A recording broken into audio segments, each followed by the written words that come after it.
नमस्कार, स्वागत आहे तुमचं या कार्यक्रमात ज्याचं नाव आहे हॅलो डॉक्टर. मी तुमचा सूत्रसंचालक डॉक्टर आदित्य पुरुषोत्तम इंदानी. प्रेक्षको, आज आपण अशा विषयावर चर्चा करणार आहोत जे अनेक बालकांमध्ये आपल्याला बघायला मिळते, ज्याच्यामुळे अनेक समाजातील बालकांच्या जीवनावर परिणाम होताना आपल्याला दिसतो. खरं तर बाळ जन्माला आल्यानंतर पालकांना हे लक्षात येतं की बाळ बरोबर बोलत नाही आहे, योग्य हालचाल करत नाही आहे. सुरुवातीला हे सगळे लक्षण दुर्लक्षित केले जातात, पण यामागे एक मोठा न्यूरोलॉजिकल डिसऑर्डर किंवा मेंदूशी संबंधित आजार असण्याची दाट शक्यता असते. खरं तर हा आजार नैसर्गिकरित्या जेनेटिक नाही, हा आजार संसर्गजन्य पण नाही, पण हा आजार मेंदूच्या विकासात अडथळे आल्यामुळे होणारा आजार आहे. मग या आजाराला आपण योग्य थेरपी, निदान आणि इतर सगळ्या उपचारांमध्ये मात देऊ शकतो, या आजाराला टाळू शकतो. आणि यासाठीच आजचा आपला चर्चेचा विषय यावर आधारित आहे. लोकांमध्ये जनजागृती व्हावी आणि माहिती मिळावी म्हणून आजचा आपला चर्चेचा विषय या प्रकारे आहे. आजचा आपला चर्चेचा विषय जागतिक सेरिब्रल पाल्सी दिन 6 ऑक्टोबर रोजी जो साजरा केला जातो, जागतिक सेरिब्रल पाल्सी दिन म्हणजेच मेंदू पक्षाघात. आणि यासाठीच आज आपल्या सोबत आहेत doctor Santosh Kondekar sir. Sir, स्वागत आहे तुमचं या कार्यक्रमात. नमस्ते. सरांची थोडक्यात ओळख याप्रमाणे आहे. Sir MD, DNB, FCPS, FAIMER, GSMC आहेत. त्यासोबत fellowship in paediatric neurology and epilepsy आहेत आणि diploma in developmental neurology CDC Kerala येथून त्यांनी प्राप्त केला आहे. सध्या ते associate professor paediatrics TN medical college and Nair hospital Mumbai या पदावर कार्यरत आहे. आकार क्लिनिक शेपिंग द फ्युचर या उपक्रमाचे सर संस्थापक आहेत. डॉक्टर कोंडेकर हे अनुभवी न्यूरो एपिलेप्सी पेडियाट्रिशियन आणि न्यूरो डेव्हलपमेंटल पेडियाट्रिशियन आहेत. ते मुलांमधील एपिलेप्सी, ऑटिझम, ADHD आणि लर्निंग डिसॅबिलिटी यासारख्या विकारांवर सखोल संशोधन व प्रभावी उपचार करतात.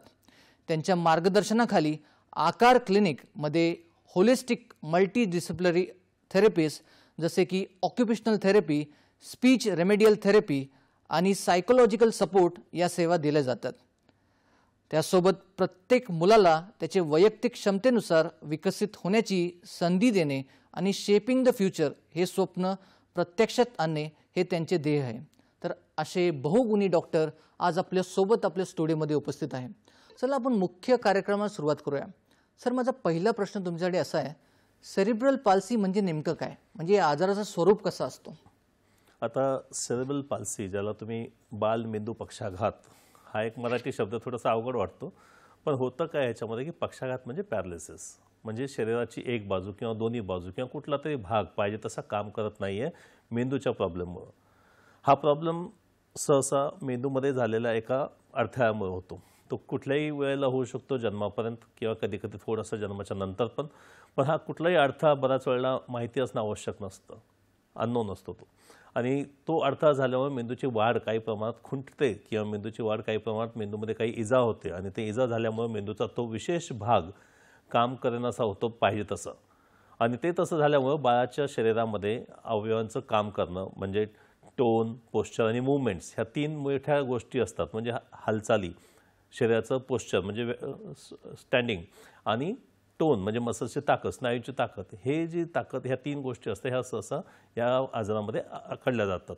याच्यामध्ये बदल दिसायला लागतात आणि ते बदलल्यामुळे बाळाचं चालणं, वागणं, बोलणं किंवा समजणं, भाषा असो किंवा बघणं, ऐकणं किंवा त्याचे अर्ली माइलस्टोन्स असतात लहानपणीचे, ते सगळे बदलले जाऊ शकतात. आणि हे सगळं आपल्याला सुरुवातीच्या काळामध्येच दिसून येऊ शकतं. लवकरात लवकर जेव्हा बाळ हे करत नाही, ते करत नाही असं आपल्याला जाणवायला लागतं. आणि हा जो प्रॉब्लेम असतो तो एकाच वेळा झालेला प्रॉब्लेम असतो, एकदाच झालेला अडथळा असतो, म्हणजे तो वाढणारा आजार नसतो. पण त्याचे जे बदल असतात जे शरीराच्या मसल्स टोन आणि पोश्चर्समध्ये किंवा हालचालीमध्ये जाणवतात ते बदलणारे असतात, कारण मेंदूची वाढ थोडी अंशी सोबत होत असते आणि सोबत त्याला आपण इलाजाची आणि थेरपीची जोड दिल्यामुळं आणि ह्या गोष्टी बदलताना दिसतात. त्याच्यामुळे हा स्थिर प्रॉब्लेम, स्थिर डॅमेज असला तरी डायनॅमिक इलनेस आहे, ज्याच्यामध्ये बदल चांगल्या तऱ्हेने होऊ शकतात आणि बदल जर नाही केली तर मग ते मसल्स, स्नायू किंवा ते सांधे हे थोड्या प्रमाणात काम कमी करायला लागतात किंवा डिस्यूजमुळे त्यांची झीज होऊ शकते. नक्कीच. म्हणजे सुरुवातीला ते दुर्लक्षित केलं जातं, पण योग्य रीतीने उपचार घेतला किंवा तज्ज्ञांचा सल्ला घेतला तर त्याला अर्ली डायग्नोसिस किंवा आपण योग्य निदान करू शकतो आणि उपचार लवकर सुरू करू शकतो. सर, माझा दुसरा प्रश्न तुमच्यासाठी असा आहे की गर्भ अवस्थेत किंवा प्रसूती दरम्यान कोणत्या कारणांमुळे आपल्याला सेरेब्रल पाल्सी बघायला मिळू शकतं? तसं पाहता गेलं तर सेरेब्रल पाल्सीला काही कारण नसतं. कारण आपण शोधाचा प्रयत्न करतो की एक्झॅक्टली कशामुळे झालं ते पाहण्यासाठी. कारण जेव्हाही कारण मिळतं तेव्हा त्या कारणामुळे झालेला मेंदूचा आजार असं आपण त्याला बोलतो. म्हणजे प्रेग्नन्सीमध्ये असताना काही इन्फेक्शन झालं किंवा बाळाचं वजन कमी होतं, आईचा आहार कमी होता, आईचा रक्तदाब जास्त होता किंवा पोटातलं पाणी कमी होतं किंवा ह्यापेक्षा कुठलाही आजार होऊ शकतं किंवा आईने कुठली औषधं घेतली गेली होऊ शकतील किंवा रक्तपुरवठा कमी झाला, कुठे काही इंजुरी झाली, ह्या कुठल्याही गोष्टींमुळे अशा प्रकारचं मेंदूला अडथळा येऊ शकतो. पण 99% वेळेला प्रत्येक वेळेला हा अडथळा असणंच आवश्यक नाही आहे. कारण अडथळा असेल तर आपण त्याला वेगवेगळ्या नावाने वेगवेगळ्या प्रॉब्लेम म्हणून त्याला संबोधित करतो. पण जेव्हा अडथळा नाही तेव्हा त्याला आपण बोलतो की हा बालमेंदू पक्षाघात आहे आणि ह्याच्यासाठी आपल्याला अर्लिएस्ट काहीतरी करायची गरज आहे, लवकरात लवकर करणं. आपण बोलतो अतिशीघ्र इंटरव्हेन्शन, अतिशीघ्र उपचार. आणि त्याच्यातली काय करायचं, सगळ्यात आधी आपल्याला जाणीव करून घ्यायची असते की आपण कुठे कमी पडलोय, काय होतंय, काय होत नाही. आणि त्याच्यासाठी आईवडिलांना चौकस असणं फार आवश्यक असतं की माझा मुलगा अजून बघत नाही माझ्याकडे, अजून त्यांनी एका कुशीवर नाही झाला किंवा उपडा नाही पडला, अजून 6 महिन्याची बाकीची मुलं थोडीशी रांगायला बसतायत, माझा मुलगा थोडा पण हालचाल दाखवत नाही आहे, किंवा बाकीची मुलं 1 वर्षात चालतात, माझा मुलगा 2 वर्ष झाला ते चालत नाही आहे. ह्या साध्या साध्या गोष्टी, हालचाली, शरीराची ठेवण आणि बाळाचं लर्निंग किंवा बाळाचे डेव्हलपमेंट हे आणि मसल्सचे टोन, ह्या सगळ्यांना कुठेतरी काहीतरी नॉर्मल नाही आहे हे जेव्हा जाणवायला लागतं तेव्हा आईवडिलांनी लगेच अलार्म करायला लागतं डॉक्टरना. कारण कधीही कसं असतं की घरात 24 तास डॉक्टर असणं शक्यच नाही तुम्हाला. त्याच्यामुळं तुम्हालाच पकडायच्यात ह्या गोष्टी की बाबा काहीतरी वेगळं आहे आणि आपोआप ठीक होईल, नाही तुझे वडील पण थोडेसे लेट चालत होते, हा पण लेट, अशा समजुती घेऊन आपण पुढे नाही जाऊ शकणार. कारण इथे बाळाच्या आयुष्याचा प्रश्न असतो. तर जेवढ्या लवकर आपल्याला संशय येतो तेवढ्या लवकर आपण डॉक्टरकडे जाऊन त्याचं निदान करून घ्यायचं असतं आणि तेवढ्याच लवकर त्यासाठी आपल्याला काही ना काही चालू करायचं असतं. ह्याला आपण बोलतो अर्ली इंटरव्हेन्शन. ते फार महत्त्वाचं, गरजेचं असतं. म्हणजे मी तर म्हणेन की अर्ली म्हणजे आत्ताच्या आत्ता आपण काय करणार आहोत आणि ते आत्ताच्या आत्ता आपण डॉक्टरला भेटू. जर आता तुमच्या कुणाच्याही घरात बाळ असेल एखादं, तुम्हाला वाटतं की बाबा 1 वर्षाचं बाळ आहे, अजून त्याला उभं राहायला जमत नाही, नक्की तुम्ही डॉक्टरला जाऊन भेटा. कारण तिथे कुठेतरी काहीतरी डिले होतोय आणि हीच वेळ आहे आपल्याला पकडायची की ह्याला लवकरात लवकर आपण काहीतरी सुधार करू शकतो. नक्की. सर, आपल्या प्रेक्षकांसाठी सामान्यतः कुठले डेव्हलपमेंटल माइलस्टोन्स असतात जे तुम्ही सांगणार की याच्यावर तुम्ही मुख्य लक्ष दिलं पाहिजे? आता साध्या साध्या माइलस्टोन्स आहेत. आपण पहिल्या वर्षाच्या माइलस्टोनची चर्चा करूया. 6 महिन्याचं बाळ थोडंसं बसायचा प्रयत्न करू शकतं. तसंच 4 महिन्याचं बाळ एका कुशल वळायचा प्रयत्न करू शकतं. 2 महिन्याचं बाळ नजर मिळवू शकतं. ह्या पहिल्या 6 महिन्यातले माइलस्टोन्स आहेत. म्हणजे ह्या 3 जरी माइलस्टोन तुम्ही लक्षात ठेवलं की बाबा ह्यातलं काहीतरी होत नाही, म्हणजे कुठेतरी नुकसान वाटतंय किंवा कुठेतरी डिले वाटतोय, ह्याला आपल्याला काहीतरी करायची गरज आहे. तसं 10 महिन्याचं बाळ 10 बॉडी पार्ट दाखवू शकतं. 12 महिन्याचं बाळ एक हात पकडून चालू शकतं. 16 महिन्याचं बाळ इशाऱ्यांनी तुम्हाला सगळं शिकवू शकतं, दाखवू शकतं. किंवा 2 वर्षाचं बाळ व्यवस्थितपणे बोलू शकतं. ऐकायला आणि बोलायला न येणं पण ह्या गोष्टी ह्याच्यामध्ये अडकलेल्या असू शकतात. म्हणजे मेंदूची वाढ जी होते ती मेंदूला मिळालेल्या एका इनपुटमुळे मेंदूचे सिग्नल्स प्रोसेस होतात आणि मेंदू एक आउटपुट द्यायला लागतो. तर मेंदूमध्ये जर काही अडथळा झाला असेल तर एकतर इनपुटचे सिग्नल्स प्रोसेस होत नाहीत किंवा प्रोसेस झालेल्या सिग्नल्सची अंडरस्टँडिंग पाहिजे तो आउटपुट येत नाही आहे. आता आउटपुट आपण काय पाहतोय सध्या, हालचाल, टोन, पोश्चर. आणि ह्याच्यासोबत फक्त मेंदूच्या एकाच पार्टला काही अडथळा असं नाही, मेंदूमध्ये कुठल्याही पार्टला मिक्स अडथळा होऊ शकतो. त्याच्यामुळे या मुलांमध्ये सोबत बरेचसे आणखी प्रॉब्लेम्स असू शकतात, जसं एपिलेप्सी होणं, फिट्स किंवा मिरगीचा प्रकार म्हणणं, किंवा नजरेचा अधूपणा असणं, किंवा थोडासा ऐकण्याचा अधूपणा असणं, किंवा काही मुलांना समज येत नाही किंवा नजर पण मिळत नाही. ऑटिझम पण ह्याच्यामध्ये असोसिएट असू शकतो काही सेरेब्रल पाल्सीच्या पेशंट्समध्ये. म्हणजे एकंदर बाळाची जगाची जाणीव होणं, आईची, वडिलांची, पालकांची जाणीव होणं आणि त्यांच्याशी रिस्पॉन्स देणं, त्यांच्याकडे बघणं, त्यांचं ऐकणं आणि स्वतः स्वतंत्र होण्यासाठी कुशीवर होणं, बसायचा प्रयत्न करणं, उभं राहणं, धावणं, शिडी चढणं, पेन पकडणं, हाताने लिहायला बघणं, चमच्याने खाणं, ह्या सगळ्या गोष्टी येतात. ज्या ज्या प्रकारच्या डेव्हलपमेंटच्या स्टेजमध्ये आहेत त्यानुसार वेळेनुसार नाही झाल्या तर आपल्याला नक्कीच ह्याचा विचार करायला लागतो. आणि सहसा 2 वर्षाचं बाळ पेन पकडून लिहू शकतो व्यवस्थितपणे, रेगोट्या मारू शकतं. ते जर होत नसेल तर आपण नक्की चिंता करतो. 3 वर्षाचं बाळ लेटर्स लिहित असेल नक्की चिंता करतो. 4 वर्षाचं बाळ गोष्टी सांगत नसेल तर नक्की चिंता करतो. 5 वर्षाच्या बाळाला शाळेतून तक्रार द्यायला चालू झालं नक्की आपण चिंता करतो. म्हणजे कुठेतरी काहीतरी बाळाच्या मेंदूच्या शरीराचा समजण्याचा, मुवमेंट्सचा, पोश्चरचा किंवा फाईन मुवमेंट्स जसं स्पून पकडणं, स्वतःच्या हाताने जेवण करणं किंवा स्वतःची शर्टाची बटणं उघडणं किंवा पेन पकडणं, कुठल्याही भागामध्ये काहीही वाटतं की बाबा हा थोडासा डिलेड आहे, हा थोडा डिले, तर लगेच आपल्याला सेरेब्रल पाल्सीची बाकीची चिन्ह आहेत का हे जाणून घेण्यासाठी डॉक्टरांना भेटणं आवश्यक आहे. जेवढा लवकर भेटाल तेवढा लवकर केलं तेवढा लवकरच आपण त्याचं निदान करायचा प्रयत्न करू शकतो. नक्कीच. म्हणजे तुम्ही आम्हाला सांगितलं की याचे कारण खरं तर कुठला नाही आहे. दुसरे कारण जर आपण एक्सक्लूड केले तर आपण सेरेब्रल पाल्सी त्याचं निदान करू शकतो. आणि दुसरं असं की डिलेड जर माइलस्टोन्स असेल तर त्याच्याकडे आपल्याला लक्ष देणं गरजेचं आहे. तज्ज्ञांचा सल्ला योग्य वेळी घेणं गरजेचं आहे. सर, यापुढेच माझा असा प्रश्न आहे की सेरेब्रल पाल्सीचे कुठले प्रकार असतात का व त्यामध्ये फरक काय आहे? आता सेरेब्रल पाल्सीचे प्रकार मेंदूच्या कुठल्या भागात कशा प्रकारे डॅमेज आहे त्याच्यानुसार बदलू शकतात. जर एका साईडचे शरीराचा अवयव काम करत नसेल, हात आणि पाय थोडेसे कडक झाले असतील किंवा ढिले झाले असतील किंवा काम करत नसेल तर आपण म्हणू की एका साईडचे सेरेब्रल पाल्सी म्हणजे एकांगी पक्षाघात म्हणून. तसं बायलॅटरल असू शकतो, दोन्ही साईडचं, त्याला आपण द्विअंगी पक्षाघात म्हणतो. त्याला म्हणजे इंग्लिशमध्ये आपण त्याला बोलतो क्वाड्रुप्लेजिक सेरेब्रल पाल्सी.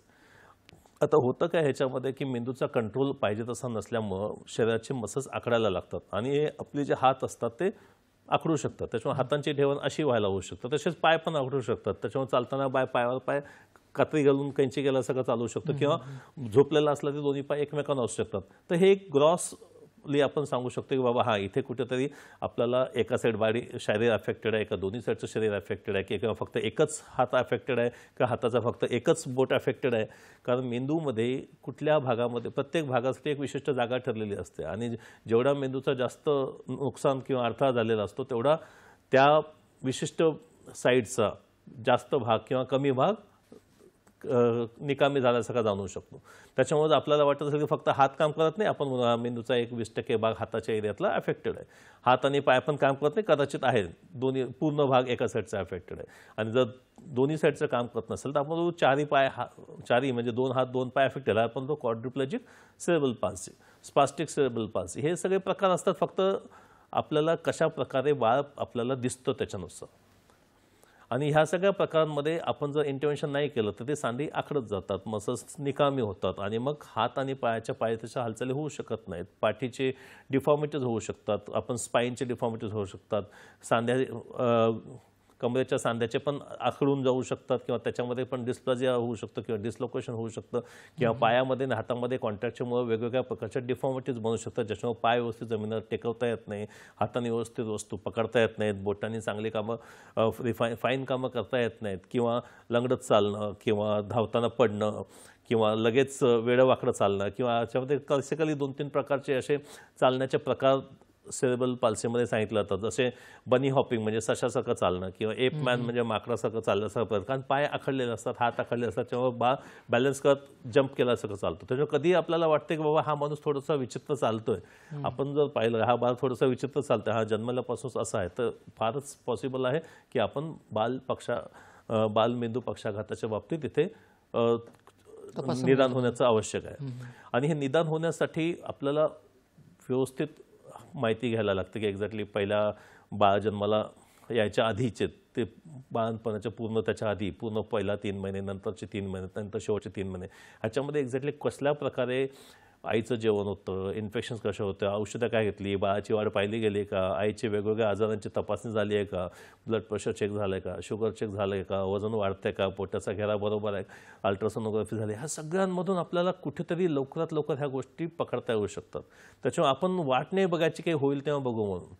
व्हायच्या आधी पण अर्ली इंटरव्हेन्शनच्या आधी पण आपल्याला शोध घ्यायचा की बाबा कुठेतरी काहीतरी राहायला नको. म्हणून सरकार पण याबाबतीत फार चौकस आहे आणि सगळ्यांना गरोदरपणाच्या भागामध्ये सगळ्या विशिष्ट प्रकारच्या चाचण्या सरकारने फ्री आणि कंपल्सरी केलेल्या आहेत, ज्याच्यामुळं मातेला फार पटकन कळायला लागतं की बाबा काहीतरी बरोबर आहे किंवा नाही. त्याच्यामुळं जन्मल्यानंतर आपल्याला काय सपोर्ट लागणार आहे आणि काय करायचं आहे किंवा त्याच्या आधीच आपल्याला काय सपोर्ट करायचं ते आपण लवकरात लवकर जाणून घेऊ शकतो.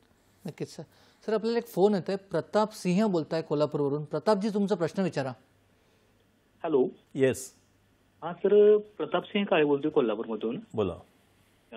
आज जागतिक सेरेब्रल पाल्सी दिनाच्या निमित्तानं माझे 2 प्रश्न आहेत. बोला. पहिला प्रश्न असा आहे की उपचार व पुनर्वसन यावर आधारित प्रश्न आहे माझा. तो प्रश्न असा आहे की सध्या भारतात उपलब्ध असलेले प्रगत उपचार जसे की botox therapy, stem cell therapy याबाबत तुमचं मत काय आहे? आणि दुसरा प्रश्न असा आहे की सेरेब्रल पाल्सीचे निदान कितव्या वयात आणि कोणत्या तपासण्याद्वारे अचूकरित्या करता येते? हा 2 प्रश्न माझे डॉक्टर साहेब. आपण दुसरा प्रश्न आधी घेऊया. म्हणजे निदान केव्हा करता येतं? तर एक तर लक्षात घ्या, निदान करण्यासाठी तपासांची आवश्यकता नसते. मी तर म्हणेन की निदान करण्यासाठी तुम्हाला वाट बघायची पण आवश्यकता नसते. थोडंफार जरी काहीतरी बरोबर नाही आहे वयानुसार तर लगेचच्या लगेच तिथेच आपल्याला थेरपी चालू करायची असते. हात आखडलाय, हाताची थेरपी चालू करा. पाय आखडलाय, पायाची थेरपी चालू करा. नजरेला थोडंसं वाटतं की बघत नाहीये, नजरेची थेरपी चालू करा. ऐकत नाही वाटतंय, ऐकण्याचा तपास करा. म्हणजे इथे निदान महत्त्वाचं नाही आहे, काय भाग काय प्रकारे काम करत नाही आणि त्यासाठी नेमकं लवकरात लवकर काय करू शकतो हे महत्त्वाचं आहे. सोबत निदान चालूच ठेवू आपण, पण आजपासून निदान होईपर्यंत तरी दुर्लक्ष नाही व्हायला पाहिजे. म्हणून आपल्याला काळजी घ्यायची. तपास भरपूर प्रकारचे असतात.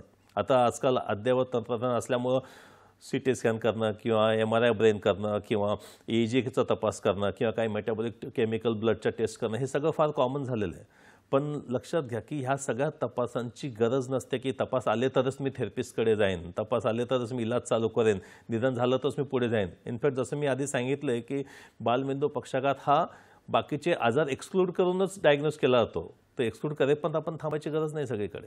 बरेचसे जेनेटिक आजार असतात, त्यांना रिपोर्ट यायला पण 2-2 महिने लागू शकतात आणि काही टेस्ट कॉस्टली पण असतात आणि त्याच्यामुळे प्रत्येक पालक अफोर्ड करू शकत नाही. सगळ्यात महत्त्वाचं आहे की बाळाचं डॉक्टरकडून एक्झामिनेशन होणं. थोडाही डाऊट वाटला तर परत 2 ते 3 महिन्यांनी परत एक्झामिनेशन होणं. वर्षातून कमी कमी 4 ते 5 वेळा एखाद्या पिडियाट्रिशियन डॉक्टरनी पाहणं आणि बघायचा प्रयत्न करणं की सगळे माइलस्टोन्स बरोबर आहेत का, कुठल्या मसल्सचा टोन कमी जास्त आहे का, कुठला माइलस्टोन मागे पडतोय का, आणि त्यानुसार ते पिडियाट्रिशियन्स ठरवतील की एक्झॅक्टली कुठल्या इन्व्हेस्टिगेशनची गरज आहे. आपण डायरेक्ट गेलं MRIच्या रूममध्ये माझा तपास करा बाळाला आहे का नाही असं नसतं. आणि सेरेब्रल पाल्सीमध्ये भरपूर सारे मेंदूचे प्रॉब्लेम दिसू शकतात, पण बऱ्याच मुलांमध्ये मेंदूचे प्रॉब्लेम पूर्णपणे नॉर्मल असतात. सेरेब्रल MRI ब्रेन पण नॉर्मल असू शकतो. तर क्लासिकली आपण पेरिव्हेंट्रिकल ल्युकोमलेशिया किंवा पोरनकेफॅली किंवा इन्फार्क्ट किंवा मेंदूमध्ये एखाद्या विशिष्ट भागाचं लिक्विफॅक्शन होणं हे कसलेही असे प्रकार असू शकतात. पण हे असायलाच पाहिजे असं नसतं. त्याच्यावर निदानातून सेरेब्रल पाल्सी डायग्नोसिस होईल हे बरोबर नाही. सेरेब्रल पाल्सी हे तपासातून डायग्नोसिस आहे डॉक्टरांच्या ह्याच्यातून. दुसरं तुम्ही मुद्दा व्यवस्थित मांडला की इलाजाच्या बाबतीत आपण कसं असतं की प्रत्येक इलाजामध्ये जादूची कांडी शोधत असतो. मी असं केलं आणि पटकन सगळं ठीक झालं असं नसतं. बऱ्याच ठिकाणी वेगवेगळे जॉईंट्स अफेक्टेड आहेत, तर प्रत्येक जॉईंटला आपल्याला रनिंगमध्ये ठेवायला लागतं कसरती करून. त्याच्यामुळे ते मसल्स आखडून खराब होणार नाहीत, जॉईंट्स आखडून खराब होणार नाहीत, कारण स्पास्टिसिटीमुळेच बऱ्याचसे डॅमेज होतात मसल्सचे आणि जॉईंट्सचे. आणि हे जर एकदा आखडले की मग आपल्याला ट्रीटमेंट नसते जास्त. आता हे आखडू नयेत म्हणून वेगवेगळ्या प्रकारचे इलाज असतात, तर त्यातला कॉमन इलाज असतो एक सिरप आहे कॉल्ड बॅक्लोफेन. ते मसल रिलॅक्स करण्यासाठी दिलं तर डोसेस ॲडजस्ट करायला लागतात डॉक्टरना. जेव्हा बॅक्लोफेननी आणि कसरतीने म्हणजे फिजिओथेरपी आणि ऑक्युपेशनल थेरपीने जर आपण मसल्सना नरम करू शकत नाही आहोत तर तेव्हा काही विशिष्ट प्रकारची मसलना नरम करणारी इंजेक्शन दिली जातात, ज्याला आपण बोलतो बोट्युलिझम टॉक्सिनचं इंजेक्शन. ते एक प्रकार आहे. काही वेळेला आपण फेनेलचं इंजेक्शन देतो. वेगळ्या वेगळ्या प्रकारची इंजेक्शन्स अवेलेबल असू शकतात, पण त्या इंजेक्शनमधून पूर्ण नॉर्मल होईल हे डोक्यातून काढून टाकायचं. आपल्याला फक्त त्या मसलला तेवढ्या पुरतं रिलीज करण्यासाठी आपण काम करतो. बरोबर. तर ते टेंडन असेल तर टेंडनला आपण रिलीज करू शकतो, मसलला रिलीज करू शकतो. मसलला फक्त फंक्शनल बनवायचं असतं, त्याच्यासाठी बऱ्याचशा काही छोट्या छोट्या सर्जरीज अवेलेबल असतात ज्या ऑर्थोपेडिक सर्जन्स करू शकतात. की एखाद्या एक मसल एका साईडने खेचत असेल बोटाला तर ती मसल मागच्या बाजूने काढून मागच्या साईडने खेचायला तयार करू शकतो. म्हणजे आपल्याला तो जॉईंट कार्यरत करायचं हे महत्त्वाचं आहे. पण सर्जरी आणि इंजेक्शन्स किंवा मेडिसिन्स ह्याच्यापेक्षा सगळ्यात जास्त महत्त्वाचं आहे बाळाचं लोकोमोशन कसं आहे. लोकोमोशन म्हणजे चालणं, बोलणं, वागणं. तर त्यासाठी आपण काय करतोय, रोज त्याला चालायची कसरत करतोय, हातापायांची कसरत करतोय, जे प्रमाणे गरज आहे, ज्याप्रमाणे तुमचं फंक्शन अफेक्टेड आहे त्याच्यानुसार. आणि ह्या कसरतीच्या लेवल्स असतात. आज हे करायला शिकलं तर पुढच्या महिन्यात आपल्याला ते वेगळं करायला शिकवायचं. तर हे शिकण्यासाठी त्याला वेगवेगळ्या सिरीजमध्ये वेगवेगळ्या थेरपीज लागतात. मेडिसिनची जोड लागतेच, पण केव्हा लागते ते शेवटी डॉक्टर्स ठरवणार. प्रत्येक वेळेला एखादी औषधी उपलब्ध आहे म्हणून आपण त्याच्या मागे वेड व्हायची गरज नाही आहे. आता तुम्ही बोलला स्टेमसेल असेल तर काय करायचं, स्टेमसेलची गरज नसते सेरेब्रल पाल्सीमध्ये. त्यासाठी असणारे आजार वेगळे असतात. मार्केट लोक कसंही बनवतील, पण तुम्हाला लक्षात ठेवायचं की आपले पिडियाट्रिशियन काय सांगतात, आपले न्यूरोलॉजिस्ट काय सांगतात की बाबा हां, सांधा आखडला आहे, सांधा रिलीज करायचा आहे, मसल आखडली आहे, मसल रिलीज करायची आहे, टेंडर आखडला आहे, टेंडर रिलीज करायचं आहे, त्याच्यासोबत कसरतीची जोड पाहिजे, त्याच्यावर सर्वांगीण आहार बाळाच्या पूर्ण विकासासाठी हे आवश्यक आहे. ह्याला दुर्लक्ष करून तर कुठे चालणार नाही आहे. याच्यासोबत डोळ्याचे आणि कानाचे आजार बऱ्यापैकी कॉमन असतात आणि सीजर्स किंवा एपिलेप्सी हे पण फार कॉमन असतं. हे पण दुर्लक्ष करून आपल्याला चालणार नाही. त्याच्यामुळे आपल्याला एक तऱ्हेने दर 3 महिन्यातून एकदा तरी कमीत कमी डिटेल्ड असेसमेंट आपल्याला पिडियाट्रिक न्यूरोलॉजिस्ट करून केली गेली पाहिजे. त्याच्यामुळे कुठलाही पॉईंट मिस नाही झाला पाहिजे. सोबत असलेले कुठलेही आणखी डेफिसिट्स असतील त्यासाठी वेगवेगळ्या स्पेशलिस्टना आपण इंटरव्हेन्शन करायला लागणार आहे. त्याच्यानुसार ते त्यांच्या थेरपीज ॲडवाईस करतील आणि प्रत्येक थेरपीची एक प्रोटोकॉल असतो, सिस्टीम असते, लेवल असते, त्यानुसार ते आपल्याला फॉलो करायला लागतं. तर एपिलेप्सी असेल तर एपिलेप्सी औषधं लागतील, किंवा न्यूट्रिशन असेल तर न्यूट्रिएंट्स लागतील, किंवा काही न्यूरोप्लास्टिक मेडिसिन असतात, कॉग्निटिव्ह असेल त्यासाठी वेगळा सपोर्ट असतो. तर ह्याच्यासाठी एकच असं रामबाण जादूची छडी नसते, तर पूर्ण ब्लँकेट कव्हरेज पण नसतं. तर आपल्याला प्रत्येक ज्या ठिकाणी जे अफेक्ट झाले, तर तुमच्या बाळामध्ये जे अफेक्ट झाले त्याच्यानुसार तो पुढचा प्लॅन ठरवायचा असतो. नक्की सर, आपल्याला परत एक फोन येतोय. प्रमिलाजी बोलताय साताऱ्यावरून. प्रमिला ताई, तुमचा प्रश्न विचारा. तुमचा प्रश्न विचारा. प्रश्न माझा असा आहे की मुलाला फिट येते, मग फिटवर काय सांगू शकाल का? मुलाचं वय आहे 24 वर्ष वय मुलाचं, पण फिट येते त्याला. फिटवर काय सांगू शकाल का? बरं, एक लक्षात घ्या की 24 वर्षाचा मुलगा आहे. आपण समजूया की तो कदाचित पाहिजे तसा चालत बोलत वागत नाही आहे, अजूनही 24 वर्षाचा झाला तरी असं समजूया. कारण सेरेब्रल पाल्सीच्या निमित्ताने आपण समजूया की बाळाला सेरेब्रल पाल्सी आहे. तर सेरेब्रल पाल्सीच्या मुलांमध्ये फिटचा प्रकार असणं फार कॉमन आहे. 30 ते 50% किंवा जास्त याच्यामध्ये पाहू शकतो. जसं मतिमंदत्वाचं प्रमाण पण फार कॉमन आहे. आता फिट एक दिसणारी गोष्ट आहे, पण बाळात काय डेव्हलपमेंट नाही ते दिसणारी गोष्ट नसते. आता त्याला कदाचित बोलता पण येत नसेल पाहिजे तसं, त्याला कदाचित शाळेमध्ये पण पाहिजे तसं ॲडमिशन पण मिळालं नसेल. ह्या गोष्टी तुम्ही अजून शेअर नाही केल्यात माझ्यासोबत. त्या दिसत नाहीत. दिसतात का फिट? कारण फिटमुळं अख्खं गाव जागं होतं, सगळे आवाज करायला लागतात, सगळे बोलतात. त्याच्यामुळं तुम्ही दिसतंय, तुम्ही त्या गोष्टीचं सांगताय. आपण फक्त फिटचा कंट्रोल करण्यासाठी भरपूर सारी औषधं असतात, 25 प्रकारची औषधं आहेत. पण फिट कशा प्रकारची येते? चेहऱ्याचीच येते, हाताचीच येते, पायाचीच येते, एका साईडची येते, दोन्ही साईडची येते, किंवा फिटसोबत किती वेळ फिट राहते, त्याच्यानुसार आपल्याला औषधांचे प्लॅन असतात. एक सगळ्यात लक्षात घ्या महत्त्वाचं, जर बाळाला सेरेब्रल पाल्सी असेल आणि त्याला फिट येत असतील, तर मग त्याचं वय किती असो, ही फिटची औषधं वर्षानुवर्ष चालण्याचा चान्स जास्त आहे. ही फिटची औषधांचा डोस बदलण्याचा, वाढण्याचा चान्स जास्त आहे. एकापेक्षा जास्त फिटची औषधं लागण्याचा चान्स जास्त आहे. आता हेच जे आहे ना, बऱ्याचदा पालकांकडे हे बाब पोचवली जात नाही. तर त्यांना वाटतं की मी 10 वर्षापासून औषध घेतो तरी पण दर महिन्याला फिट येते, तर काही कामच नाही. असं नाही. त्या औषधाचा डोस वाढवायला लागू शकला असता, किंवा औषध बदलायला लागू शकलं असतं, किंवा आणखी 1-2 औषधं ॲड करायला लागू शकली असतात. काही काही मुलांना 3-3, 4-4 औषधं पण लागू शकतात फिटची, काही काही मुलांना 5 औषधं पण लागू शकतात. कशा प्रकारचा पॅटर्न आहे फिटचा त्याच्यानुसार. आता समजा तुमच्या बाळाला सेरेब्रल पाल्सी नाही आहे, 24 वर्षाचा त्याला कदाचित सेरेब्रल पाल्सी नाही असं समजून चालू, फक्त फिटचा आजार आहे. काही फिटचे आजार असतात त्यांना परमनंट इलाज असतो. म्हणजे कुठे ट्युमर असेल, काढून टाकला, आजार गेला. कुठे दुसरं काही आणखी गाठ असेल, सिस्ट असेल, काढून टाकला, आजार गेला. तर अशा आहेत का नाही ते पाहण्यासाठी पण वेगळे तपास लागतात. ते डेफिनेटली आपण त्याला एपिलेप्सीच्या भागामध्ये आपण विस्तृत चर्चा करू शकतो.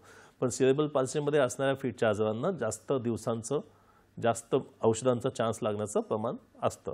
त्याच्यामुळे तुम्हाला एक घरी फिट आली तेव्हा एकच लक्षात ठेवायचं की बाळाला एका कुशीवर कोण ठेवायचं, म्हणजे तो श्वास अडकणार त्याचा घशामध्ये अडकून, आणि इमर्जन्सीसाठी द्यायला लागणारा नाकातून फिटचं एक औषध मिळतं, स्प्रे मिळतो, तो तुम्ही पाहिजे त्या डॉक्टरने प्रिस्क्राईब केलेल्या डोसनुसार तुम्ही वापरू शकता बाळासाठी. म्हणजे ॲटलिस्ट ते फिट जास्त वेळ राहणार नाही, त्याच्यामुळे मेंदूला पुढचं नुकसान होणार नाही. नक्कीच. आपण उपद्रव किंवा कॉम्प्लिकेशनबद्दल सरांसोबत चर्चा करणारच आहोत, पण सध्या वेळ झाली छोट्याशा विश्रांतीची, तेव्हा कुठे जाऊ नका, पाहत राहा तुमचा आवडता कार्यक्रम हॅलो डॉक्टर. विश्रांतीनंतर परत एकदा स्वागत आहे तुमचं आहे कार्यक्रमात ज्याचं नाव हॅलो डॉक्टर. आणि आज आपण बोलत आहोत डॉक्टर कोंडेकर सरांसोबत. विश्रांतीच्या आधी त्यांनी सेरेब्रल पाल्सीची कारणे कुठली, लक्षणे कुठली आणि उपचार पद्धतीबद्दलही सांगितलं. आपल्याला एक फोन येतोय, प्रवीण कुमार बोलताय गुरगावरून. त्यांचा आपण पहिल्यांदा प्रश्न ऐकूया. नमस्ते प्रवीण जी, प्रश्न विचारा. सर मैं क्या हिंदी में बात कर सकता हूँ? बिल्कुल, बोलो. हाँ हाँ सर, ऐसा है, मैं गुड़गांव से बोल रहा हूँ और डॉक्टर साहब से मैं ये पूछना चाहता हूँ कि मेरे पापा जी को सेरेब्रल पाल्सी डिक्लेयर किया हुआ है All India Institute of Medical Sciences Delhi से. तो सर अब इनका है ना चलना फिरना उठना बैठना बहुत मुश्किल हो गया है और हम बहुत कोशिश करते हैं, इनको बाथरूम तक ले जाना भी हमारे लिए बहुत डिफिकल्ट हो गया है. तो क्या किया जाए इसके लिए? अभी ये बीमारी का निदान कौन सी उम्र में हुआ था? सर ये 72 इयर्स के थे उस वक्त और अब इनका 74 इयर्स का एज हो गया है. ओके, धन्यवाद. ओके, धन्यवाद. अभी ये जो हम सेरेब्रल पाल्सी जो बात करते हैं, काफ़ी बार हम बच्चों में होने वाले डेवलपमेंटल ब्रेन के डैमेज के बारे में बात करते हैं. तो आपके पिताजी में जो भी ब्रेन का डैमेज है जो एज के 72 में हुआ है, सेरेब्रल पाल्सी के जैसा हो सकता है, लेकिन सेरेब्रल पाल्सी हम नहीं कहेंगे क्योंकि इस उम्र में होते हैं अल्जाइमर्स डिसीज, स्ट्रोक किंवा स्ट्रोक्स, पैरालिसिस या फिर डिजेनरेटिव डिसीजेस या और कुछ भी हो सकता है. तो बताने के लिए शायद आपको संदर्भ दिया गया कि हाँ इनके लक्षण सब सेरेब्रल पाल्सी जैसे है, लेकिन हमें ध्यान लेना है कि मेंदु का बहुत सारा भाग काम नहीं कर रहा है. इसके लिए ब्लैडर का फंक्शन गया है, स्टूल्स का फंक्शन गया है, बिहेवियर अफेक्टेड है, वॉकिंग टॉकिंग अफेक्टेड है. अभी इस सब में मेहनत बहुत लगती है, किसकी? हर चीज़ के लिए लगने वाले एक्सरसाइज की, थेरेपिस्ट की, उनके मोबिलाइजेशन के लिए लगने वाले एक्सपर्ट्स की, जिसके साथ उनको बैठना सिखाया जाए, भले ही व्हीलचेयर पे बैठे, व्हीलचेयर पे मोबिलाइजेशन कम से कम करने को, ये सब जरूरी होता है उसके लिए कि एक डिटेल असेसमेंट की कौन से मसल्स, कौन से जॉइंट्स कितने हद तक टोन में है, कौन सी बॉडी का पार्ट कितने हद तक ज़्यादा टोन में है. तो इसे बोलते हैं हमें असेसमेंट, जो फिजियो आपके लिए एक फिजियोथेरेपिस्ट भी कर पाएगी, जिसकी वजह से उन्हें आइडिया आ जाए कि इनके शरीर के किस भाग में ज़्यादा सपोर्ट की जरूरत है, गर्दन को जरूरत है, हाथों को जरूरत है, पीठ को जरूरत है, ब्लैडर को जरूरत है, उस हिसाब से सपोर्ट सिस्टम बताई जाएगी. लेकिन हम समझ लेंगे शायद उनकी गर्दन सीधी है, पीठ सीधी है, तो शायद हम उसको व्हीलचेयर पे मैनेज करने की कोशिश कर सकते हैं. बहुत सारे एडवांस व्हीलचेयर डिवाइसेस आते हैं जो इन सेरेब्रल पाल्सी बच्चों के इफेक्ट के लिए मदद और में भी ऐसे बड़ों की बीमारी में भी फ़ायदेमंद होते हैं, जिसके साथ एटलीस्ट उस इंसान का इधर उधर देखना, सुनना, लोकोमोशन, टीवी देखना और बाकी सारी चीज़ों में घर वालों को ज़्यादा तकलीफ नहीं उठानी पड़ती है. यूरिन का ज़्यादा प्रॉब्लम होता है, कैथेटर भी डाली जा सकते हैं, कॉन्स्टिपेशन है तो उसके लिए भी सपोर्ट सिस्टम है. तो डेफिनेटली इसके लिए मदद हो सकती है, लेकिन सेरेब्रल पाल्सी के माध्यम से हम बात नहीं करेंगे उसमें. लेकिन डेफिनेटली आपके फिजियोथेरेपिस्ट और आपके न्यूरोलॉजिस्ट में आपको अच्छा तरह से गाइड कर पाएंगे इस मामले में. ठीक आहे सर, माझा पुढचा प्रश्न इन्व्हेस्टिगेशन्स किंवा तपासण्याशीच निगडीत आहे. तुम्ही आम्हाला सांगितलं की खरं तर याचं कुठलं कारण नसतो, पण आपण याला एक्सक्लूड करत जातो की हे यापैकी आजार नाही तर सेरेब्रल पाल्सी असू शकतो. पण इतर जे मेंदूशी संबंधित आजार आहेत तर त्यांना MRI CT स्कॅनची गरज पडते का? आणि ते MRI CT स्कॅनमध्ये डिटेक्ट किंवा त्याच्यातून आपल्याला माहीत पडू शकतं का? काय आता साध्या शब्दात बोलायचं तर सेरेब्रल पाल्सीचा संबंध नेहमी बाळाच्या जन्माच्या वेळेला मेंदूचा रक्तपुरवठा कमी होण्याशी जोडला गेला जातो. पण अजूनही त्याच्यात कारण आणि इफेक्ट असं रिलेशनशिप नाही सापडलेलं आहे. म्हणजे बऱ्याच मुलांना मेंदूचा रक्तपुरवठा कमी होऊन पण सेरेब्रल पाल्सी झाली नाही आणि बऱ्याच सेरेब्रल पाल्सी मुलांमध्ये मेंदूचा रक्तपुरवठा कमी झाल्याचं पण आपण सिद्ध करू शकलो नाही.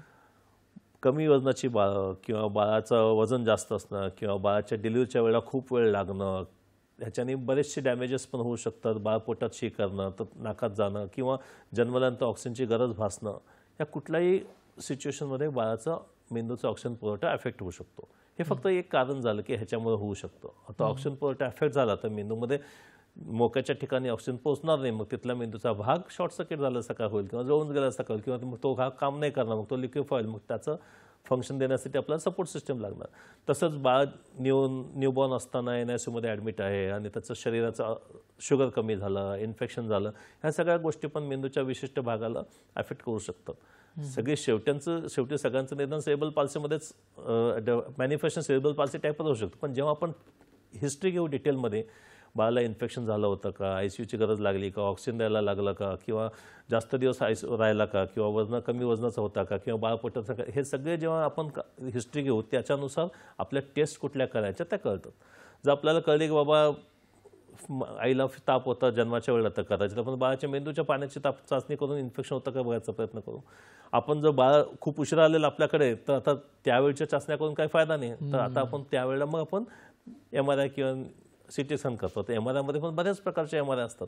ज्या प्रकारे आपण सस्पेक्ट करतो त्याच्यानुसार आपण टेस्ट करायचा प्रयत्न करतो. ग्रॉसली म्हणजे मेंदूचं खूपच झीज झाली असेल तर CT स्कॅनमध्ये पण झीज जाणवू शकते, किंवा पूर्णपणे मोठा भाग मेंदूचा निकामी झाला असेल याच्यामुळे, रक्तपुरवठा कमी झाल्यामुळे. ह्याच्याशिवाय दुसऱ्या टेस्ट असतात जेनेटिक टेस्ट आणि मेटाबॉलिक टेस्ट. जेनेटिक टेस्ट कित्येक आजार, जेनेटिक आजार ते जन्मल्यानंतर सेरेब्रल पाल्सीसारखंच वाटू शकतात, पण आपल्याला 1-2 वर्षांत कळतं अरे ह्याच्यात लक्षणं वेगळी आहेत, ह्याचा टेस्ट केला हा वेगळा आजार निघाला. तर असे कितीतरी जेनेटिक टेस्ट आहेत, पण ते खूप रेअर आहेत. त्याच्यामुळे ह्या रेअर टेस्टसाठी 20,000 to 40,000चे टेस्ट करणं हे आपण थोडंसं अर्ली इंटरव्हेन्शनच्या मानाने ते आपण लेट ठेवू शकतो. सध्या गरज काय असते, कुठलाही आजार असला ते त्याला सगळ्यात आधी आत्ता तुम्ही काय करताय तपास करून फक्त नाव मिळणार आहे आपल्याला. त्याच्यामुळे तपासासाठी लागणारा खर्च तुम्ही वाचून तो थेरपिस्टसाठी वाचू शकता, ट्रीटमेंटसाठी वाचू शकता. आणि डेफिनेटली तुमच्या पिडियाट्रिशियनच्या न्यूरोलॉजिस्टच्या सल्ल्याने तुम्ही तपास कुठला करायचा हे एक्झॅक्ट ठरवून घेऊ शकता. सगळे तपास नॉर्मल येतात, आलं तर चांगलीच गोष्ट आहे, काही वाईट नाही. पण तपास जर जास्त नुकसान झालं असं असेल तर नक्की तपास आपण ते सुधारू शकत नाही नुकसान, पण आपण त्याच्यामध्ये बदल घडू शकतो. पण काही आजार असतात जे आपल्याला दुर्गम आजार असतात, किंवा दुर्मिळ आजार असतात, किंवा काही जेनेटिक आजार असतात, त्याच्यामध्ये पुढील बाळामध्ये चान्स येण्याचा शक्यता असू शकते का नाही, ह्यासाठी त्याचा फायदा होतो. तेव्हा आपण जेनेटिक टेस्ट किंवा काउन्सिलिंग अशा गोष्टी जातात. तर बऱ्याच वेळेला नवीन आजारांचा शोध घेण्यासाठी आपण जे काही तपास करतो त्या तपासात या बाळाला तेवढा फायदा होणं आवश्यक नाही आहे. नवीन बाळाचा चान्स घेण्यासाठी नक्की आपण फायदा घेऊ शकतो. टेस्ट खूप आहेत, त्याचे सगळ्यांचे लिस्ट तुम्हाला तुमचे डॉक्टर पण देऊ शकतात, आणि बिलकुल अफोर्ड करू शकता तर नक्की करून घ्या. पण जर अफोर्ड करू शकत नसाल तर त्याच्यात पैसे आणि वेळ वाया नका घालू. आपण वाया घालायचा वेळ नाही, आपण वेळ युटिलाइज करायचा आहे. आता आपण काय करणार आहोत त्याला मी आज रोज किती हालचाल करणार आहे, किती सांगितलं माझ्या डॉक्टरांनी, पायाची कशी व्यायाम करायला सांगितले, बोट आखडलं तर बोटाला मी काय करणार आहे, पाय आखडला तर काय करणार आहे, डोळ्याला कसल्या प्रकारचे चार्ज दाखवायला सांगितलेत की नजर त्याची खेळायला पाहिजे, ह्या सगळ्या गोष्टी तुम्हाला विशिष्ट प्रकारच्या वेगवेगळ्या थेरपिस्टकडून जाणून घ्यायला लागणार आहे. त्याला आपण बोलतो हॅबिलिटेशन. अडल्ट्समध्ये पुनर्वसन बोलतात, आपण त्याला वसन बोलतो इकडे, कारण ह्यांचं हे डेव्हलपमेंटच झालेली नसते. तर हॅबिलिटेशन किंवा वसन बनवण्यासाठी आपल्याला प्रारंभिक हॅबिलिटेशन सेंटर असतात. जसं नायर हॉस्पिटलच्या थ्रू एक डिस्ट्रिक्ट अर्ली इंटरव्हेन्शन सेंटर आहे ARC नावाने नागपाड्यामध्ये. तिथे सगळ्या ह्या मुलांना मोफत थेरपी आणि मोफत सगळ्या प्रकारचे एक्सपर्ट्स अँड थेरपिस्ट अवेलेबल केलेले असतात, इन्क्लुडिंग पेडियाट्रिशियन, न्यूरोलॉजिस्ट. ह्या सगळ्या सर्व्हिसेसची गरज असते म्हणून, आणि ते पूर्णपणे फ्री उपचार दिले जातात सगळ्यांना अपॉइंटमेंट्स देऊन. तर अशा प्रकारचे सेंटर्स सगळीकडे असतील तर तुमचा खर्च आणि वेळ बऱ्यापैकी वाचेल, आणि डेफिनेटली तुम्ही मग बाकीच्या तपासासाठी जास्त नक्कीच खर्च करू शकणार. नक्कीच. सर, आपल्याला एक फोन येतोय, भगवानजी बोलतायत परभणीवरून. तुमचा प्रश्न विचारा. भगवानजी, प्रश्न विचारा.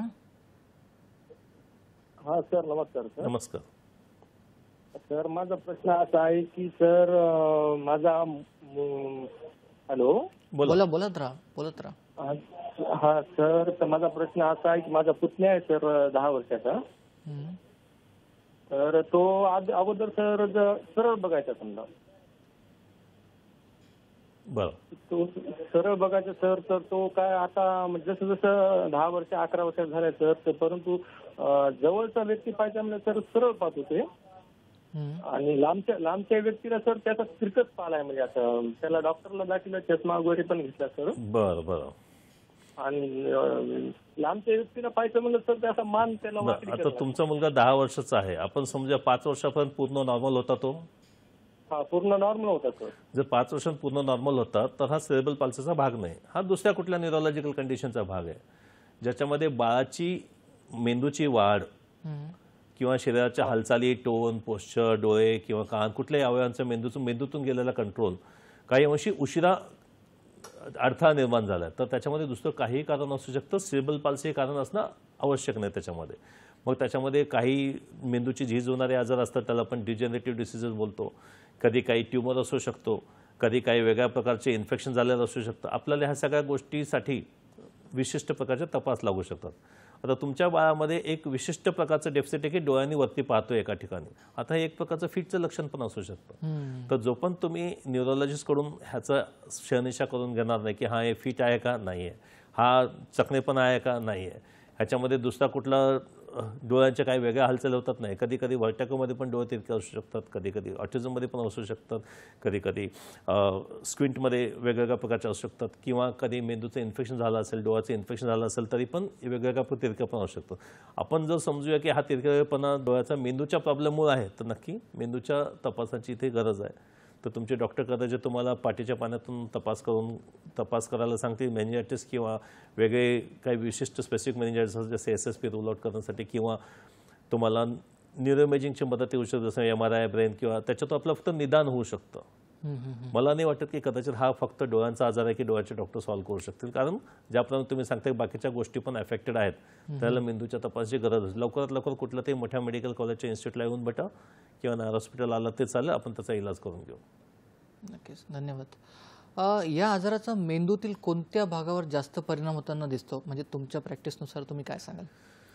ओके, आता मेंदूला रक्त पुरवणाऱ्या वाहिन्या ज्या कॅरोटिडपासून जातात वरती, तर त्या वाहिन्यांचा जो मेन भाग असतो, मेन पार्ट असतो, मिडल सेरेब्रल आर्टरी, ती वाहिनी एका विशिष्ट हात आणि पायाच्या मेजर कंट्रोल सेंटरला अफेक्ट करते, रक्तपुरवठा करते. तर आपण समजू की रक्तपुरवठा जर एक कारण असेल तर हा भाग जास्त अफेक्टेड असेल. म्हणजे मेंदूमध्ये जी CSFची पोकळी असते, मेंदूचं पाणी जे असतं त्याची पोकळी जी असते त्याला आपण बोलतो व्हेंट्रिकल, तर त्याच्या आजूबाजूला हे नुकसान फार प्रमाणात जाणवतं. म्हणून आपण बोलतो की पेरीव्हेंट्रिक्युलर इन्फार्क्ट, पेरीव्हेंट्रिक्युलर ल्युकोमलेशिया. पेरीव्हेंट्रिक्युलर म्हणजे तिथे इंटरनल कॅप्सूल नावाचा एक मेंदूचा भाग असतो, जिथे सगळे मेंदूचे कंट्रोल जे असतात ते हातातून, पायातून, शरीराच्या वेगवेगळ्या अंगातून येणार दाटीवाटीने त्या कॅप्सूलमध्ये असतं. तर त्या व्हेंट्रिकलच्या आजूबाजूला कुठे नुकसान झालं तर इंटरनल कॅप्सूलच्या विशिष्ट भागाचं काम बंद होऊ शकतं. ते कनेक्शन तुटले की मग बाळाचं कनेक्शन जे कंट्रोलचं असतं, टोन पोस्चरचं, जे अफेक्ट होतं. आता समजा आपण नॉर्मल हातपाय असा हलवू शकतो, पण जर त्याचा अफेक्ट झाला सेंट्रल तर हा हात उघडायची क्रिया बंद होऊन जाते. मग हात नेहमीच असा बंद झालेला दिसतो. त्याच्यामुळे ह्याला बोलतो स्पास्टिटी, कारण मागचा कंट्रोल गेलेला आहे, ते कनेक्शन्स अफेक्ट झालेले आहेत, म्हणून हे आहे. तर आता हे रिलीज करायला लागतं आपल्याला, कारण इथून बोटॉक्स देऊन किंवा बॅक्लोफेन देऊन किंवा कसं एक्सरसाइजेस करून. तर ह्याच्यासाठी आपल्याला मेहनत करायची असते. तर मेंदूचा भाग समजा डोळ्याच्या जवळचा अफेक्ट झाला तर नक्की ब्लाइंडनेस असू शकतं, किंवा पाठीमागच्या मेंदूचा असेल झाला त्याच्यामध्ये पण कॉर्टिकल ब्लाइंडनेस बोलतो. म्हणजे डोळे तर चांगले आहेत पण आतमधून मेंदूची कॅमेराची टिपायची क्षमताच गेलेली आहे. कानाच्या जवळचा अफेक्ट झाला तर त्याच्यामध्ये बहिरेपणा असू शकतो. एका साईड अफेक्ट झालं तर एक साईडचा, दोन साईड अफेक्ट दोन्ही साईडचा, तशा प्रकारे वेगवेगळ्या प्रकारचे सेरेब्रल पाल्सी आणि त्यांचे कॉम्प्लिकेशन्स मिक्स होऊ शकतात. तर आपण एकंदर पाहिलं तर सेरेब्रल पाल्सीचे कॉम्प्लिकेशन जे आपण परत एकदा विचार करायचा प्रयत्न करूया की एपिलेप्सी, मतिमंदता, बहिरेपणा, आंधळेपणा, हातापायांचे वेगवेगळे डिफॉर्मिटीज, कॉन्ट्रॅक्चर्स, कुपोषण, आणि सोबत आणखी छोट्या छोट्या मॉर्बिड असतात, म्हणजे सतत लाळ गळणे किंवा दात वेडेवाकडे होणे किंवा जेवण न करणे बरोबर किंवा सांध्यांच्या डिफॉर्मिटीज होणे, हे सगळ्या त्याच्यामध्ये कुठल्याही प्रकारे येऊ शकतात किती पर्सेंटेजमध्ये. आता सहसा कसं असतं की एक मधल्या 3 सेरेब्रल पाल्सी पेशंटना एपिलेप्सी असू शकते, एक मधल्या 10 मधल्या 2 सेरेब्रल पाल्सी पेशंटना ब्लाइंडनेस असू शकतं, 10 मधल्या 3 सेरेब्रल पाल्सी पेशंटना डेफनेस होतं. एक अंदाजे एक स्टॅटिस्टिक्स आपण काढतो याच्यामध्ये. पण ह्याचा अर्थ आपल्या बाळाचा तपास करायचा नाही असं नाही, दिसतं तरी पण आपण चेक करून घेतलेला बरं. कुठे असेल तर आपण ते करू शकतो. तर एक्झॅक्टली कुठल्या भागात डॅमेज आहे त्याच्यानुसार ठरणार. मग ते इन्फेक्शनमुळे असेल किंवा इन्फार्क्टमुळे असेल किंवा मग रक्तपुरवठ्यामुळे असेल किंवा शुगर कमी झाल्यामुळे असेल किंवा मग आणखी कुठला इन्सल्ट जो आपल्या माहितीने किंवा काही जेनेटिक ॲबनॉर्मॅलिटीज, ह्या सगळ्यांचा प्रकार आणि मॅनिफेस्टेशन हे सेरेब्रल पाल्सीच्या रूपातच दिसू शकतं. नक्कीच. म्हणजे लवकर निदान करणं आणि लवकर उपचार सुरू करणं हे खरं तर खूप महत्त्वाचं आहे आणि यात सगळ्यांमध्ये तज्ज्ञांचा सल्ला वेळोवेळी घेणं हे पण खूप महत्त्वाचं आहे. आपण सरांसोबत ही चर्चा असंच पुढे नेणार आहोत, पण सध्या वेळेला छोट्याशा विश्रांती देतो. कुठेही जाऊ नका, पाहत राहा तुमचा आवडता कार्यक्रम हॅलो डॉक्टर.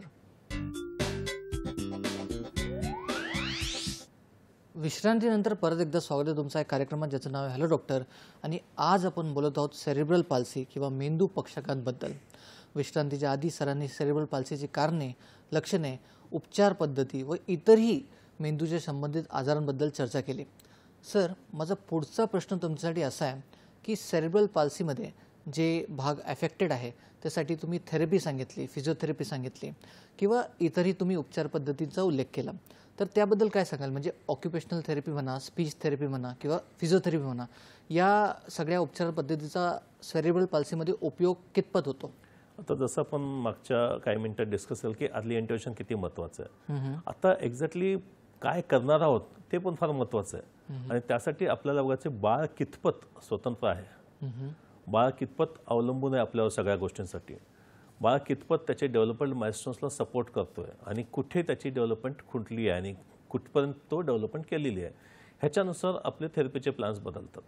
जी बाळ बिलकुल, आता समजा 2 वर्षाचा बाळ आहे, बिलकुल हलत नाही किंवा पडून असतो, हातपाय एकदम कडक झालेले आहेत, खंगला आहे, ह्याच्यामध्ये भरपूर साऱ्या गोष्टीची कमतरता आहे. म्हणजे ह्याला कदाचित वजन कमी असेल तर तिथून न्यूट्रिशन सपोर्ट चालू करायला लागतो, हॉस्पिटलाइज करून त्याला सीजर्स कंट्रोल करायला लागतात, सोबत हॉस्पिटलमध्येच असताना त्याला थेरपी चालू करायला लागते, सोबत त्याचे मसल स्टिफ असतील तर कंट्रोल करण्यासाठी बॅकलोफेन लागतं किंवा त्याच्यासोबत आणखी मेडिसिन्स लागू शकतात. आणि ह्याच्यासोबत त्याच्यात नजरेची आणि ऐकण्याची जाणीव निर्माण करण्यासाठी विशिष्ट प्रकारचे इंटरव्हेन्शन्स आणि थेरपीज लागू शकतात. आता हा सगळा 1-2 दिवसाचा किंवा 1 महिन्याचा खेळ नाही आहे. ह्याच्यामध्ये भरभरून मेहनत लागणारे मल्टी डिसिप्लिनरी अप्रोच बोलतो आपण त्याला, वेगवेगळ्या प्रकारचे एक्सपर्ट्सनी एकत्र करून इलाज करण्यासाठी लागतं. आणि ह्यासाठी पालकांना या बाळाला घेऊन वेगवेगळ्या एक्सपर्ट्सना भेटायला लागू शकतं. बऱ्याच वेळेला आठवड्यातनं 3 ते 4 वेळेला पण आठवड्यातनं भेटायला लागू शकतं. त्याच्यानुसार त्यांचे थेरपीचे सेशन्स करायला लागतात की हां, आज ही व्यायाम केला आहे, आज डोळ्याला एवढी ट्रेनिंग दिली, आज कानाला. आता हे सगळं 1-2 दिवसाचं पण काम नाही आहे, हे वर्षानुवर्ष पण चालू शकतं. आणि ह्याच्यामध्ये आपला उद्देश एवढाच असतो की कमीत कमी जेवढा डॅमेज झाला आहे त्याच्या पुढे ते वाढू नये. वाढतं कशामुळे? डॅमेज झाल्यामुळं आपण तो सांधा, तो जॉईंट, ती हालचाल किंवा तो अवयवाचा भाग निकामी झाला किंवा काम करत नाही तर तो डिस्यूजमुळे नष्ट होऊ शकतो. जर एकदा सांधे परमनंटली डॅमेज झाले तर तो मुलगा सांध्याचं मुवमेंटच करू शकणार नाही, कारण सांध्यांची रिप्लेसमेंट करणं अवघड असते या मुलांमध्ये. त्याच्यामुळे जोपर्यंत सांध्यांना आपण चालतं ठेवू त्याच्यामुळं तोपर्यंत आपण त्याच्या मसल्सना स्मूथ ठेवू शकतो आणि मग त्याच्यामध्ये ती हालचाल निर्माण करू शकतो, त्याच्या मसलमध्ये टो निर्माण करू शकतो, जेणेकरून बाळ स्वतःच्या पायावर वजन घ्यायला तयार होईल. जो बाळ स्वतःच्या पायाला वजन घ्यायला तयार होतो तो कुठेतरी मोबाईल होण्यासाठी स्वतः तयार होतो. जो वजन घ्यायला तयार होत नाही त्याचे व्हीलचेअर बाउंड किंवा बेडरिडन असण्याचे चान्सेस जास्त असतात. पण ह्याचा अर्थ हे परमनंट असं नाही, मेहनत घेतल्यानंतर ह्याच्यातून कन्वर्ट होऊ शकतो. तर ह्या सगळ्या फंक्शनल लेवलची स्केलिंग असते त्याच्यामध्ये, ग्रॉस मोटर फंक्शनल स्केलिंग म्हणून. म्हणजे खूपच जास्त फंक्शन अफेक्टेड असेल तर हा बेडरिडन आहे, थोडासा कमी फंक्शन अफेक्टेड आहे तो कदाचित व्हीलचेअरवर राहू शकतो, थोडंसं आणखी कमी फंक्शन अफेक्टेड आहे हात पकडून किंवा वाकर पकडून चालू शकतो किंवा भिंतीला पकडून चालू, आणखी थोडंसं कमी अफेक्टेड आहे तर कदाचित कमी सपोर्ट चालू करू शकतो, कदाचित आपली स्वतःचं खाणं पिणं पण करू शकतो. आणखी खूपच कमी असेल तो नॉर्मल शाळेत पण जाऊन सगळे कामं पण करू शकतो. तर ह्या सगळ्यांची फंक्शनॅलिटी लेवल असेस करण्यासाठी ऑक्युपेशनल थेरपिस्टचं काम असतं की कितीपर्यंत फंक्शनल आहे, त्याच्यानुसार फंक्शनल डिसेबिलिटी किती आहे आणि त्याला किती टक्के अफेक्टेड आहे त्याच्यानुसार त्याचं हँडिकॅप सर्टिफिकेट बनतं आणि मग त्याच्यासोबत त्याला सपोर्ट देण्यासाठी नेमकं किती मदत करायला लागेल ह्या सगळ्यांचा प्लॅन तुमचा दरवेळेला बदलायला लागतो. जेवढा बाळ ऐकायला आणि समजायला तयार आहे तेवढं त्याला आपण शिकवायला तयार करू शकतो, तेवढा तो शाळेसाठी तयार असतो. मग तो भलेही व्हीलचेअरवर असेल पण तो ऐकतोय आणि समजतोय म्हणजे तो शाळेसाठी तयार होतोय. कारण जो हायरार्किकल वेगवेगळ्या पुढच्या स्टेपच्या शिकायला तयार झाला की नक्कीच त्याची बुद्धी पूर्णपणे वापरायला येऊ शकते शिकण्यासाठी, भले त्याचे हातपाय पूर्ण आखडलेत किंवा जॉईंट्स निकामी झालेत तरी पण. तर ह्याच्यामध्ये डेव्हलपमेंट हे 2 वेगवेगळे प्रकार जाणवतात आपल्याला. बाळाला स्वतंत्र करणं, बाळाच्या अफेक्टेड जॉईंट्सची अवयवाची फंक्शनॅलिटी वाढवणं आणि बाळाला कॉग्निटिव्ह म्हणजे स्कूल बेस्ड लर्निंग किंवा अकॅडमिक लर्निंगसाठी तयार करण्यासाठी प्रयत्न करणं, ह्या सगळ्यांसाठी वेगवेगळ्या प्रकारचे थेरपिस्ट असतात. तर अकॅडमिक लर्निंगसाठी लागतात आपल्याला एज्युकेटर्स, स्पेशल एज्युकेटर्स जे तुमचा इंडिव्हिज्युअल एज्युकेशन प्लॅन बनवून देतील की बाबा हां आता 4 वर्षाचा आहे, ह्याला आपण हे शिकवायचा प्रयत्न करूया, ह्याला 2 वर्षाच्या बाळासारखं थोडंफार समजतंय तर कमीत कमी त्याला आपण माणसं ओळखायला शिकूया, अकाउंटिंग, काही वेगवेगळ्या त्याच्यानुसार त्यांना गोल बनवायला लागतात आणि ते गोल फॉलो करायला लागतात आणि ती डेव्हलपमेंटसाठी तयार करायला. त्याच्यामध्ये येणारे सगळे अडथळे दूर करण्यासाठी बाकीच्या सगळ्या एक्सपर्टची मदत लागू शकते. आता बाळ पूर्ण बेडरिडन आहे तर थेरपिस्टचं गोल असू शकतं की मी त्याला स्पेशल व्हीलचेअर देऊ किंवा सपोर्ट सिस्टम चालायला मदत करू किंवा घरामध्येच आणखी काही डिव्हायसेस देऊ. बाळ फक्त मायनर डेफिसिटमध्ये असेल तर त्याला आपण स्क्रीन बेस्ड डिव्हायसेस देऊन लर्निंग करू शकतो. तुम्ही मार्गारेट विथ स्ट्रॉ नावाचा पिक्चर पाहिला असेल सेरेब्रल पाल्सी पेशंटवरती. स्क्रीन बेस्ड लर्निंग करून बऱ्यापैकी शिक्षण घेऊ शकतात मुलं. त्यांना गव्हर्नमेंट आणि टीचर्स आणि अख्खी कम्युनिटी सपोर्ट करण्यासाठी तयार पाहिजे असते. आणि हे सगळ्या तयारीसाठीच आपला हा आहे की सगळ्यांना जाणीव निर्माण झाली पाहिजे आपण या सगळ्या मुलांसाठी काहीतरी करू शकतो. नक्की सर. आपल्याला एक फोन येतोय, तुकारामजी बोलतायत जळगाववरून. तुकारामजी, तुमचा प्रश्न विचारा. नमस्कार सर. नमस्ते.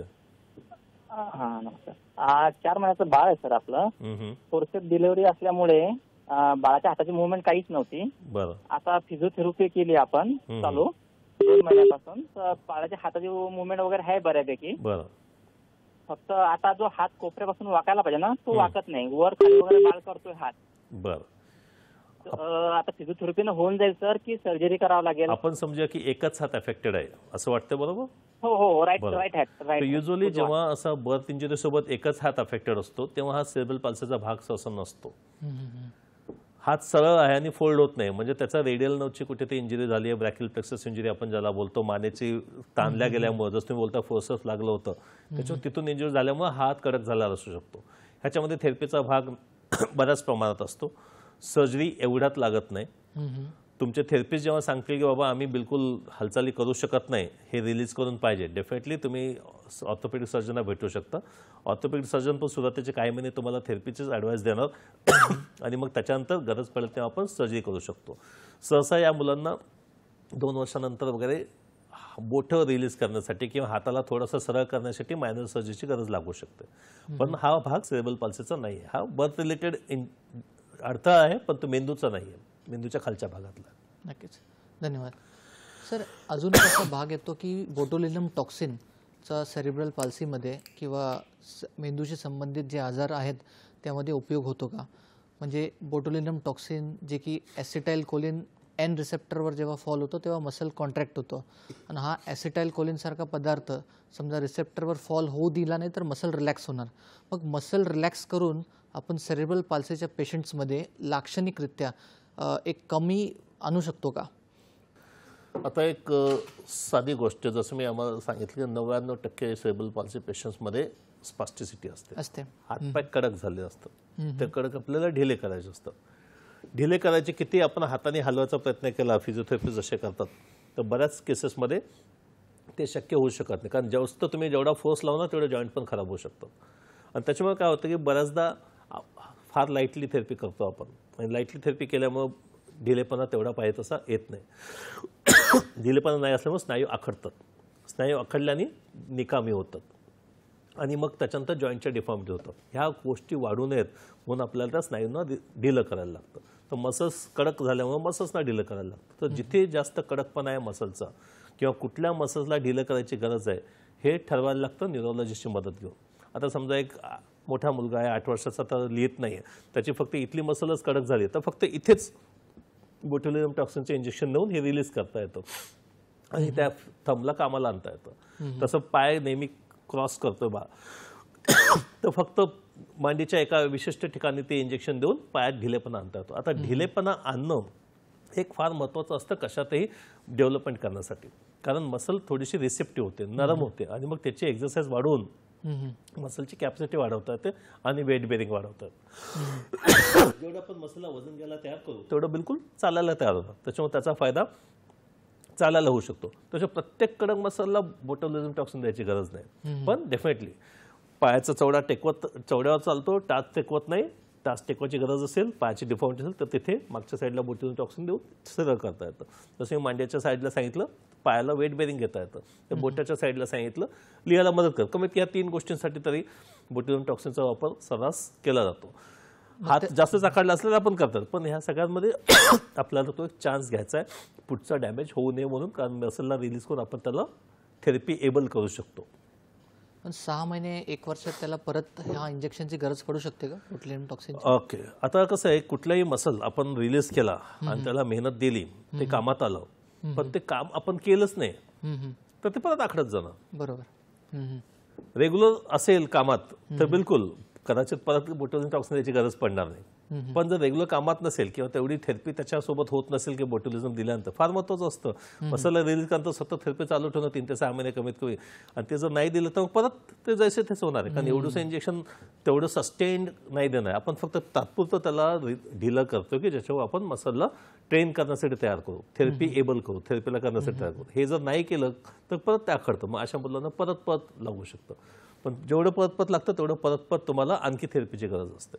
तिथं त्याला प्लास्टरमध्ये कास्ट करून फायदा होत नाही, तिथे त्याला थेरपीमध्ये सतत रनिंगमध्ये ठेवूनच फायदा होतो. नक्कीच सर, सेरेब्रल पाल्सीबद्दल म्हणजेच मेंदू पक्षाघातबद्दल आपल्या प्रेक्षकांना तुम्ही शेवटचा संदेश काय द्याल संक्षिप्त? एक लक्षात घ्या की कुठल्याही मेंदू पक्षाघाताचा मुलगा आणि त्याचे पॅरेंट्स कितीही आपल्याला नुकसान दिलं असेल देवाने तरी त्यासाठी करायला भरपूर दिलेलं आहे, आणि कुठल्याही गोष्टीमध्ये आपल्याला हार म्हणून चालणार नाही. कारण प्रत्येक गोष्ट आपण काहीतरी करू शकतो, प्रत्येक गोष्टीसाठी एक्सपर्ट अवेलेबल आहेत, काहीतरी डेव्हलपमेंट आपण घडू शकतो. आणि फक्त तुमच्या एकट्याचाच प्रॉब्लेम नाही आहे, भरपूर लोक आहेत. आजार युनिक आहे पण भरपूर संघटना आहेत ह्याच्यासाठी काम करतात, आणि ह्याच्यामध्ये सगळ्यांचं ध्येय हेच आहे की सगळ्यात जास्तीत जास्त समाजातल्या लोकांना जाणीव करून देणं की हां, मेंदू पक्षाघात हा आजार आहे.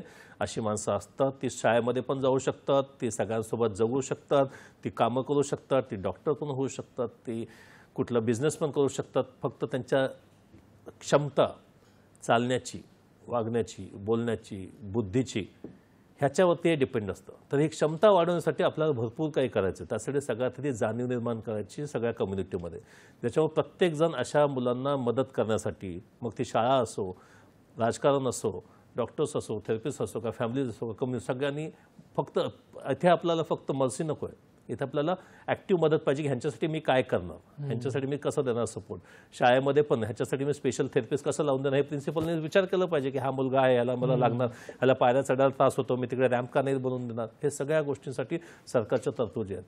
ह्यासाठी सरकारचं समग्र शिक्षा अभियान आहे, फार महत्त्वाचं आहे. प्रत्येक या स्पेशल मुलांना 25% शाळेत रिझर्वेशन असतं, त्यांना प्रत्येक लेवलला सपोर्ट देणं हे सरकारचं कर्तव्य आहे, आणि त्यासाठी सरकारने हे अभियान चालू केलेलं आहे. तसं राईट टू एज्युकेशन ॲक्ट आहे, त्याच्यामध्ये पण शाळेची जबाबदारी की 12 वर्षापर्यंत ह्या मुलांना सगळ्या प्रकारचा सपोर्ट द्यायचा प्रयत्न करणं, त्याच्यामुळे त्यांची क्षमता वाढवायचा मदत करणं, ह्या सगळ्यांचं आवश्यकता आहे.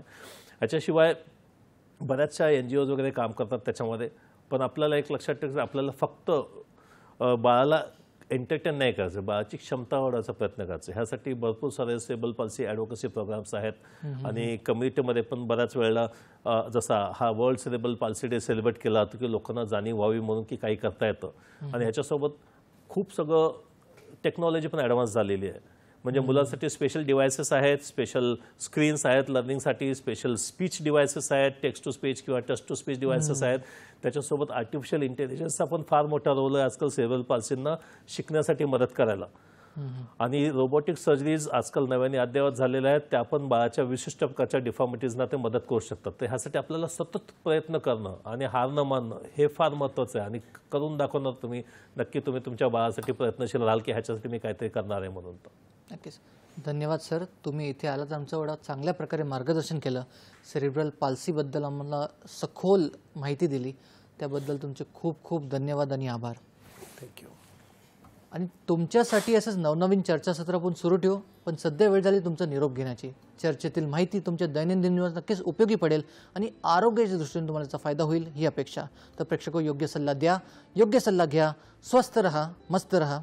नमस्कार.